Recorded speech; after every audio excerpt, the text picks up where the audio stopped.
Okay, so are you ready to like dive into something kind of different today? Oh, yeah. Hit me with it. All right, so we're exploring the stranger side of the Bible. Okay. Yeah. So we've got a transcript of las 31 partes más extrañas de la Biblia. Okay. And that's from the YouTube channel, Historia Incomprendida. Right. And so instead of like focusing on the well-known stories, or moral lessons, right. We're going to unpack some of those passages that kind of make you tilt your head and go, wait, what? Yeah. I like that. Oh. Like shining a light on the hidden corners of a familiar room, Exactly.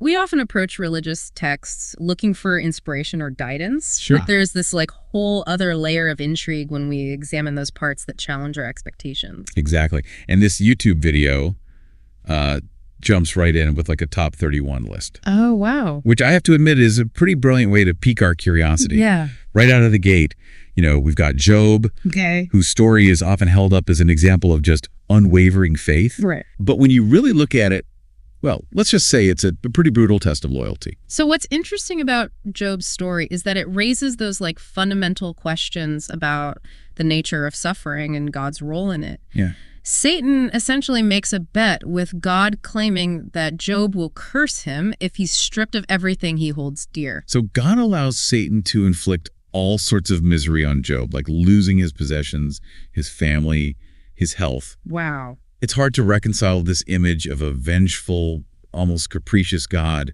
with the more benevolent depictions that we often see. Exactly, and that tension between the different aspects of God's character is something that scholars and theologians have grappled with for centuries. Sure. Job never actually curses God, but he does question him, demanding an explanation for his suffering. And what's God's response? Does he offer comfort or apologies? Not exactly. God appears in a whirlwind and essentially reminds Job of his power and the vastness of creation, implying that humans are in no position to question his ways. Wow, so it's not exactly a warm and fuzzy resolution. Yep. It feels more like, hey, I'm God and you're not, so deal with it. It is a challenging text for sure. Yeah. And it speaks to those complexities of faith and the struggle to make sense of suffering, even in the face of divine authority. Yeah, it's definitely making me think about the different ways people have interpreted these stories throughout history. Sure. But before we go too deep into like the philosophical weeds, okay, let's move on to another story that always kind of freaked me out as a kid. Oh, yeah.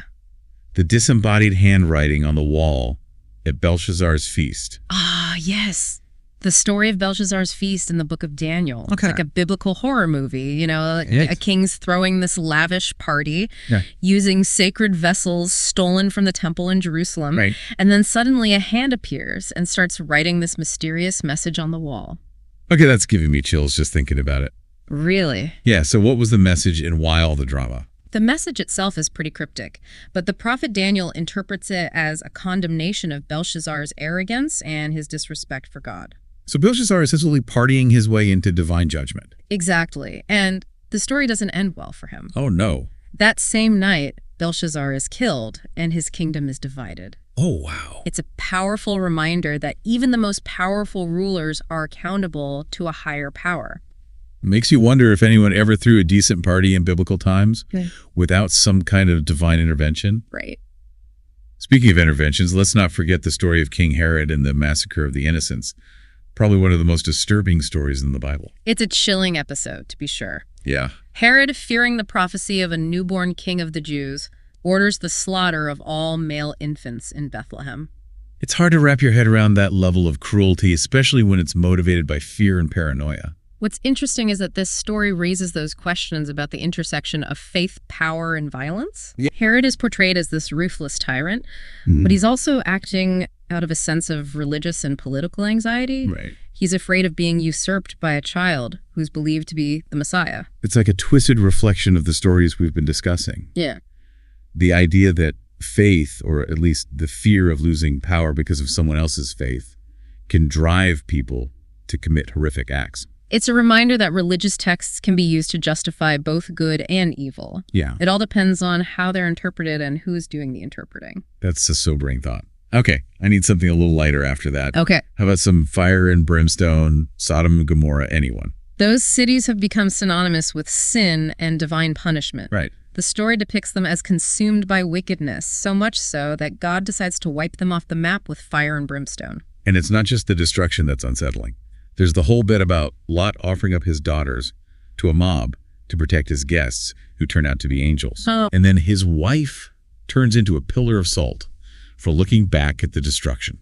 I mean, talk about a rough day. Wow. Right. It's definitely a story with a lot of layers. Yeah. On one level, it's a warning against the dangers of sin and the consequences of defying God. Okay. But it also raises questions about hospitality justice and the nature of divine intervention. And let's not forget the, shall we say, creative imagery involved: fire raining down from the sky, a city turned to ash, a woman transformed into a salty statue. It's like something out of a disaster movie. Exactly. These vivid descriptions have resonated with people for centuries, becoming part of our cultural vocabulary. Absolutely. We still use phrases like fire and brimstone to evoke images of punishment and destruction. Right. It's a reminder of the power of storytelling and the way these ancient texts have shaped our language and our understanding of the world. Yeah. Okay, I think we need a palate cleanser after all that fire and brimstone. All right, what do you have in mind? How about some locusts, but not just any locusts? Yeah. We're talking locusts with human faces and scorpion tails. Ah, yes, the locusts of the abyss from the Book of Revelation. Okay. They're described as emerging during the apocalypse to torment those who haven't received God's seal. Seriously, who dreams up this stuff? They have hair like women, teeth like lions, and armor made of iron. It's like a fever dream brought to life. Well, it's important to remember that Revelation is highly symbolic. Okay. These creatures likely represent the forces of chaos and destruction that are unleashed at the end of times. So it's less about literal locusts and more about the existential dread of facing the unknown. Precisely. And it's interesting to consider how these ancient fears and anxieties might manifest themselves in our own time. Right. What are the modern day equivalents of those apocalyptic beasts? That's a great question. I think we all have our own personal demons, so to speak. Yeah. Maybe those are the real monsters we need to confront. But before we go full-on existential crisis, let's take a step back and talk about the OG disaster story. Noah's Ark. I mean, everyone knows the basics, but what makes it so strange? The flood narrative is one of the most iconic stories from the Bible. Yeah. It speaks to God's judgment on a corrupted world and his desire for a fresh start. Right. What's striking is the sheer scale of the destruction that God essentially wipes out all of humanity except for Noah and his family. It's like a cosmic reset button. Let's be honest, the logistics of building a giant ark, gathering all those animals and keeping them all alive for 40 days and 40 nights, it's mind-boggling. It definitely stretches the bounds of believability, even for a story that's meant to be symbolic. But maybe that's part of its appeal. It's a story that captures our fascination with both destruction and renewal, with the idea that even after the worst imaginable disaster, there's still hope for a new beginning. It's also worth noting that flood myths exist in many cultures around the world, suggesting a shared human fascination with the themes of cleansing and rebirth. That's a great point. It seems like these stories, no matter how strange or unsettling they may be, tap into something universal in the human experience. Absolutely, and that's what makes them so enduringly fascinating. They challenge us to confront the big questions about life, death, faith, and the nature of the universe. Okay, we've covered talking donkeys, a king who orders babies to be killed, and a guy who gets struck down for simply trying to steady the Ark of the Covenant. What stands out to you so far from this deep dive into the stranger side of the Bible? I think what's most striking is the sheer variety of strange and often disturbing content within the Bible. Yeah. It's a reminder that these texts are complex and multifaceted, and they can't be easily categorized or simplified. You said it, and we've only just scratched the surface. We'll be right back with more strange tales from the good book. Don't go anywhere. Welcome back, listeners, and buckle up, because we're diving deeper into the strange and unsettling side of the Bible. It's so fascinating how these stories, even the ones that might seem bizarre or out of place, can reveal so much about the cultures and beliefs of the people who wrote them. Exactly. And it's not just about shock value. You know, these stories can really challenge our assumptions about what we think we know about the Bible. Right. For example, the video mentions the beheading of John the Baptist. Okay. It's like a biblical Game of Thrones full of intrigue, betrayal, and some pretty gruesome events. It's a story that highlights that clash between religious and political authority. Right. John the Baptist, a prophet who preached about repentance and the coming of Jesus, ends up imprisoned by King Herod. And it's all downhill from there, thanks to a vengeful queen and a rather seductive dance. Remind me how that all went down. So Herod had imprisoned John for criticizing his marriage to his brother's wife, Herodias. Oh, right. During a birthday feast, Herod is so impressed by the dancing of Herodias' daughter, Salome, Okay. that he promises her anything she desires. And Salome, at her mother's urging requests, the head of John the Baptist on a platter, talk about a birthday buzzkill. It's a tragic story that shows how quickly power, revenge, and personal grudges can lead to violence, even within a religious context. It's definitely a reminder that the Bible is full of complex characters and morally ambiguous situations. Yeah. Okay, moving on to a story that's less about political intrigue and more about, well, intense emotions. Yeah. There's a passage from the Psalms that really stands out for its graphic imagery. You're referring to Psalm 137. Yeah. A psalm of lament and exile, expressing the anguish of the Israelites after the destruction of Jerusalem by the Babylonians. Right. One verse in particular has sparked a lot of debate and interpretation. Yeah, the one that talks about dashing babies against rocks. I mean, what's going on there? It seems so out of place in a book that's often associated with love and compassion. It's certainly a jarring image, and it's important to approach it with sensitivity and careful consideration. Yeah. Some scholars believe it's meant to be a poetic expression of rage and despair, not a literal call to violence. So it's more about capturing the raw emotions of a people who have been through unimaginable trauma. Exactly. It's about conveying the depth of their suffering and the sense of loss and anger they felt towards their enemies. That makes sense. It's still a tough passage to read, but understanding the historical context helps. Sure. Okay, speaking of tough passages, the video also mentions a story about bears mauling a group of children. That's the story of Elisha and the bears from the second book of Kings. Oh, okay. Elisha, a prophet, is mocked by a group of young men who call him Baldhead. Oh, wow. In response, God sends 2 she-bears to attack the youths, killing 42 of them. Okay, that seems a bit extreme. I mean, kids can be cruel, but bears, really. It's a story that has puzzled and disturbed readers for centuries. Yeah. Some interpretations focus on the importance of respecting prophets and God's authority. Okay. Others suggest it's a cautionary tale about the dangers of mocking or disrespecting those in positions of power. It definitely makes you think twice about talking back to your elders. But on a more serious note, it raises questions about the nature of divine justice and whether such a harsh punishment is ever truly justified. It's a reminder that the Bible often reflects the harsh realities of ancient times where punishments could be swift and severe. It also highlights the complexities of interpreting these stories through a modern lens. It's like trying to fit a square peg into a round hole. Right. These ancient texts don't always align with our contemporary values and sensibilities. Yeah. Okay, I'm sensing a theme here. A lot of these stories involve some pretty brutal consequences for those who disrespect God or his prophets. That's a key element of the Old Testament worldview. Obedience to God and his laws is paramount, and transgressions are often met with swift and severe punishment. And sometimes that punishment involves truly horrifying situations, like the story of the mothers driven to cannibalism during a siege. That's the story of Joram and the siege of Samaria. Right. A truly harrowing tale that illustrates the desperation and depravity that can arise in times of war and famine. It's hard to even imagine the circumstances that would lead people to such extreme measures. It speaks to the fragility of human civilization and the dark side of human nature when faced with unimaginable suffering. Okay, I need a mental break from all this doom and gloom. Let's lighten the mood a bit with some apocalyptic beasts. Oh, okay. The YouTube video mentions these bizarre creatures from the book of Revelation. Yes. The beasts of Revelation are symbolic representations of the forces of evil that will be unleashed during the end times. Right.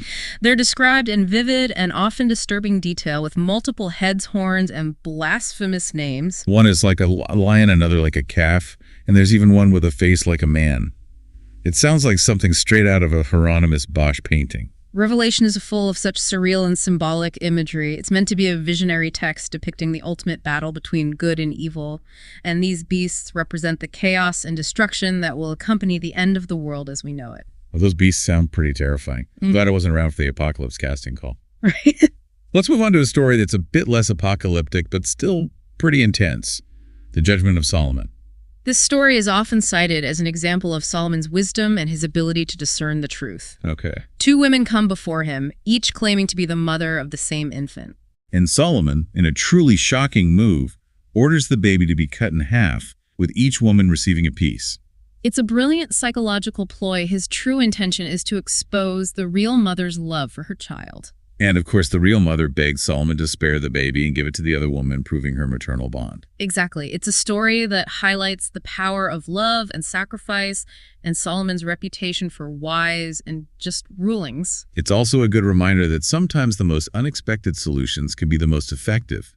Speaking of unexpected solutions, there's a story about Moses' wife circumcising their son with a sharp stone. That's the story of Zipporah and Gershom from the Book of Exodus. Yeah. It's a brief but rather puzzling passage that has generated a lot of discussion and debate among scholars. It seems God was angry with Moses for not circumcising his son, and Zipporah took matters into her own hands, literally. It's a strange and enigmatic story, possibly reflecting ancient rituals and beliefs about circumcision and the importance of fulfilling covenants with God. It also raises questions about the role of women in religious rituals and their agency in making decisions about their families. It's a fascinating example of how even seemingly minor details in these stories can spark deeper reflection and interpretation. Okay, I'm sensing another pattern here. A lot of these stories involve blood-sharp objects and some pretty intense divine interventions. Yeah. Let's take a deep breath and move on to the next one. Ezekiel's vision of dry bones. This vision is a powerful metaphor for the restoration of Israel after exile. Okay. Ezekiel sees a valley filled with dry bones, and as he prophesies, the bones come together, flesh grows on them, and they are brought back to life. It's a vivid and hopeful image representing the idea that even in the face of death and despair, there's always the possibility of renewal and resurrection. It speaks to the power of faith and prophecy to bring about transformation and new life, both literally and figuratively. Okay, from resurrected bones to a city facing utter destruction. The video mentions a rather grim prophecy about the fall of Samaria. This prophecy, found in the book of Hosea, warns of the consequences of Samaria's idolatry and rebellion against God. It describes a horrific scene of violence and destruction, with infants being dashed to pieces and pregnant women being ripped open. It's a stark reminder of the brutality of ancient warfare and the harsh punishments meted out for disobedience to God. But it's also important to note that Hosea's prophecy is intertwined with a message of love and redemption. Okay. Despite the graphic descriptions of violence, there's a glimmer of hope for reconciliation and forgiveness. So even in the midst of all this doom and gloom, there's a message of God's enduring love for his people, even in their sinfulness. I like that. But let's not get too comfortable, because the next story on the list involves a rather brutal revenge plot. That's the story of Dinah and Shechem from the book of Genesis. Dinah, the daughter of Jacob, is raped by Shechem, the son of a Canaanite prince. Her brothers, seeking revenge, trick the men of Shechem into being circumcised and then attack the city, killing all the males. It's a disturbing story that reflects the complexities of tribal relationships and the often brutal codes of conduct that governed ancient societies. It also raises difficult questions about the treatment of women in those cultures and the cycles of violence that can erupt from acts of sexual assault and revenge. It's a story that challenges us to confront the darker aspects of human nature and the long-lasting impact of trauma and violence. It's a reminder that the Bible doesn't shy away from difficult topics. It grapples with the messy realities of human experience, both good and bad. Speaking of grappling with difficult topics, the next story on our list involves a prophet who isn't afraid to take on a false god. That's the story of Elijah and the prophets of Baal from the first book of Kings. Elijah challenges the prophets of Baal to a contest to see whose god can send fire from heaven to consume a sacrifice. It's a showdown between the God of Israel and the Canaanite god Baal, a clash between two different belief systems. And Elijah emerges victorious. His god sends fire to consume his sacrifice, while the prophets of Baal are left humiliated. So it's a story about the triumph of one god over another, a demonstration of divine power and authority. It's also a story about the importance of remaining faithful to one's beliefs, even in the face of opposition and persecution. It's a theme that runs throughout the Bible, the idea of staying true to your faith even when it's difficult or dangerous. Okay, brace yourselves, folks, because the next story is one of the most disturbing we've encountered yet. It involves a Levite, his concubine, and a mob of angry men. This story from the book of Judges is a tragic tale of violence, sexual assault, and tribal conflict. A Levite and his concubine are traveling through the territory of the Benjaminites when they are offered hospitality by an old man. But their safety is short-lived, right? Unfortunately, yes, a mob of men surrounds the house demanding to have sex with the Levite. It's a horrifying situation, and it gets even worse when the old man offers his own daughter and the Levite's concubine instead. It's a desperate attempt to protect his guest, but it ultimately leads to a terrible tragedy. The men rape the concubine all night, and she is found dead the next morning. And the Levite, in a horrifying act of revenge, cuts his concubine's body into 12 pieces and sends them to the tribes of Israel, inciting a war against the Benjaminites. It's a brutal and disturbing story that highlights the depths of human depravity and the cyclical nature of violence and revenge. It's a reminder that even in a book that's often seen as a source of moral guidance, there are stories that challenge our notions of justice and morality. Okay, this deep dive is definitely living up to its name. We're exploring some really challenging and thought-provoking material. Let's take a moment to process what we've learned so far. What stands out to you as the most surprising or unsettling aspect of these stories? I think it's the way these stories force us to confront the darker side of human nature and the complexities of faith and morality. They're not always easy to read or interpret, but they offer a glimpse into the struggles and beliefs of people who lived in very different times and circumstances. I agree. It's a reminder that the Bible is a product of its time and it reflects the values and beliefs of the cultures that produced it. And it's also a reminder that human nature is complex and often contradictory. We're capable of great acts of love and compassion, but also of terrible cruelty and violence. That's a profound observation. It seems like these stories, even the ones that are difficult to read, can teach us a lot about ourselves and the world around us. Okay, before we wrap up this leg of our journey, we need to address a topic that's often been a source of controversy and debate: the Bible's stance on slavery. The YouTube video we're exploring highlights some passages that, shall we say, haven't aged particularly well. It's true that the Bible does contain passages that condone and regulate slavery. It's a difficult and challenging part of the biblical text, and it's essential to understand the historical and cultural context in which it was written. For example, in the book of Exodus, there are rules outlining the treatment of slaves, including the right of a master to beat a slave as long as the slave doesn't die immediately. These passages have been used throughout history to justify both pro-slavery and abolitionist arguments. It's important to remember that our modern understanding of human rights and equality is vastly different from the ancient world. So while the Bible may not explicitly condemn slavery, it's crucial to engage with these texts critically and to interpret them in light of our evolving moral and ethical values. Precisely, we can't simply ignore or dismiss these challenging passages. We need to grapple with them honestly and thoughtfully, acknowledging the complexities of the biblical text and the ways it has been used and misused throughout history. It's a reminder that the Bible is not a monolithic text with a single unchanging message. It's a collection of writings spanning centuries, reflecting a wide range of perspectives and beliefs. Okay, let's shift gears a bit and talk about another topic that's sure to spark some debate: the Bible's views on non-believers. The video we're exploring highlights passages that seem to advocate for harsh treatment of those who worship other gods or reject the God of Israel. The Old Testament in particular contains passages that reflect the ancient Israelite belief in Yahweh as the one true God and the importance of religious purity.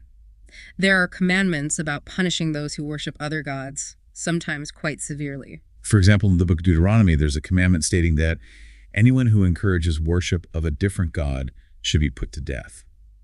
It's a stark reminder of the intolerance and religious persecution that have been part of human history for millennia. It's important to note that these passages reflect a specific historical and cultural context, and they should not be interpreted as endorsements of violence or intolerance in modern times. We need to approach these texts with critical thinking and a nuanced understanding of their historical and literary context. It's about engaging with these texts responsibly, recognizing both their historical significance and their potential for harm if misinterpreted or taken out of context. Exactly. It's about having an open and honest conversation about the complexities of these ancient texts and their relevance to our lives today. Okay, I think we've had enough talk about death and destruction for one day. Let's move on to a story that's a little more quirky. The video mentions an incident involving the Ark of the Covenant and some unfortunate bystanders. That's the story of Uzzah and the Ark. The Ark of the Covenant, a sacred chest containing the Ten Commandments, was being transported on a cart when the oxen pulling it stumbled. Uzzah, in an attempt to steady the ark, reached out and touched it, and God, apparently not appreciating his efforts, struck him dead on the spot.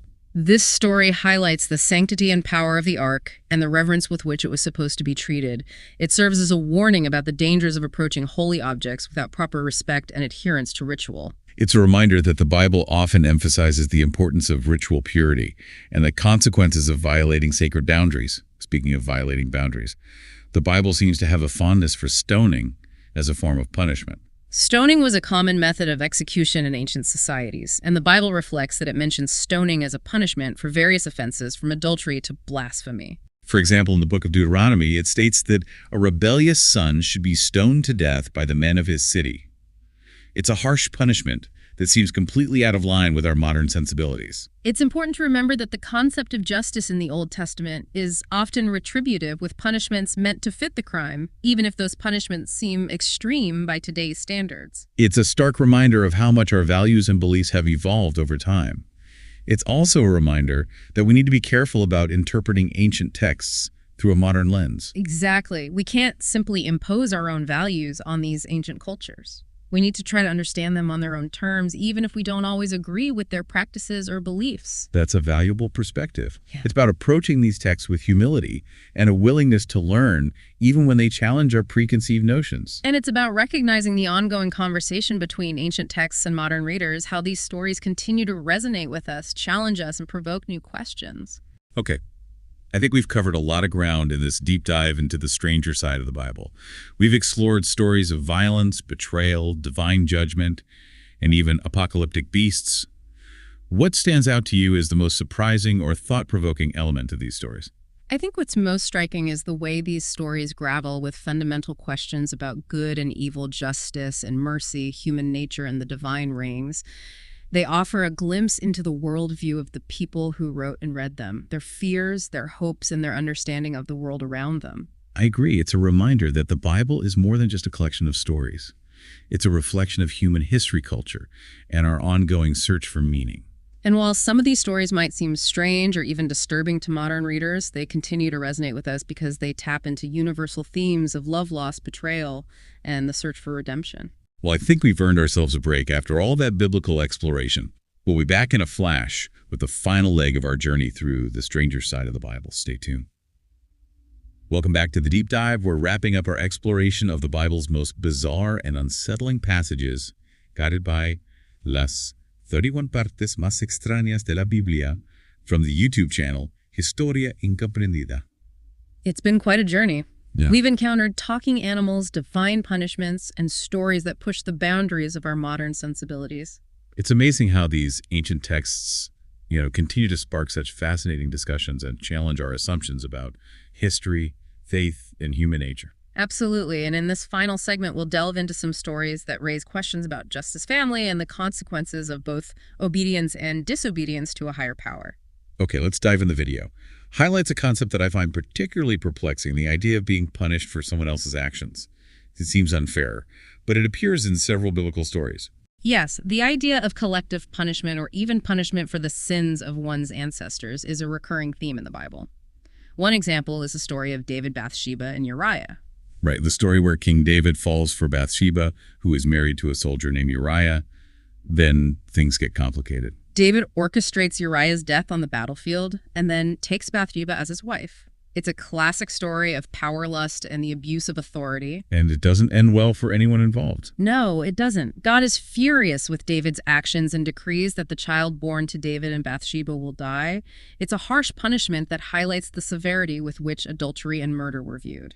It's a reminder that even kings aren't above the law, at least in God's eyes, and sometimes those consequences can be pretty supernatural, like the time Jesus sent demons into a herd of pigs. You're referring to the story of the Gerasene demoniac from the Gospel of Matthew.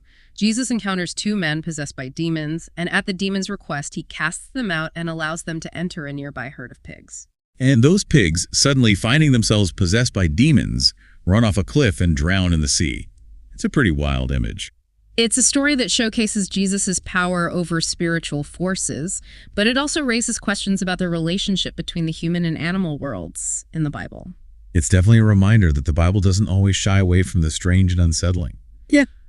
Okay, let's move on to a topic that's a bit more human-centric, family values, or perhaps the lack thereof, according to some passages in the Bible. Yes, the Gospels contain some verses that seem to advocate for a radical detachment from one's family in order to follow Jesus. There's that line in the Gospel of Luke where Jesus says that those who follow him must hate their father, mother, wife, children, siblings, and even their own lives.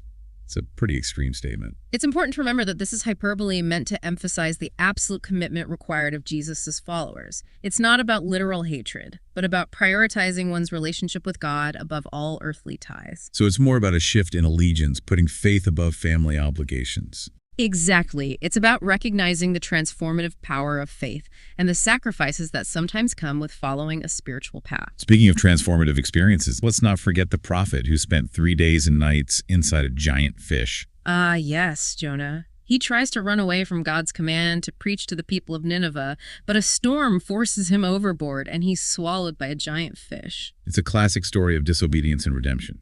Jonah's time inside the fish is a symbolic representation of his spiritual journey, his descent into darkness, and his eventual return to the light. It's a reminder that we can't hide from our calling no matter how hard we try. Okay, before we wrap up this deep dive, we need to address one final topic.